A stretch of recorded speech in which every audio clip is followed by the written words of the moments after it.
someone up until this point, and we're 3 weeks into what has been happening between Israel and Palestine, and someone has chosen to either remain silent or attempt to be quote unquote neutral, at what point, when they put out statements that only brings awareness to the, yes, very real skyrocketing rates of anti-Semitism and nothing at all about Palestinians, about Arabs, about Islamophobia, or anything else on the other side of this issue, at what point are we going to start considering that a dog whistle? And before anyone comes at me, let me read you the description from Google. A dog whistle is a subtly aimed political message which is intended for and can only be understood by a particular group. So in this case, if someone is only speaking up about anti-Semitism and nothing at all that might have to do with Palestinians, with Arabs, with Islamophobia, with Muslims, nothing about the other side that is also facing great harm and microaggressions and violence and have been murdered and their mosques are being attacked and their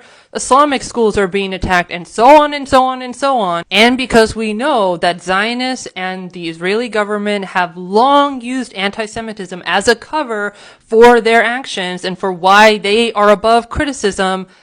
I think that there really is a case to be made, and it has to be done with nuance. It has to be done carefully. So I'm not saying we should all just go out and say this about anyone talking about anti-Semitism, because anti-Semitism is very real and skyrocketing rates of anti-Semitism has been happening, and that is not okay no matter where someone is on the political spectrum. But at some point, I do think in the right context, there is a case to be made for only speaking out against anti-Semitism if someone does not have a track record in any way of speaking up for Muslims, for Palestinians, for Arabs, or speaking up about Islamophobia, which is also just as horrific, if not more so, than the anti-Semitism that has been happening. That very much can and should be considered a dog whistle.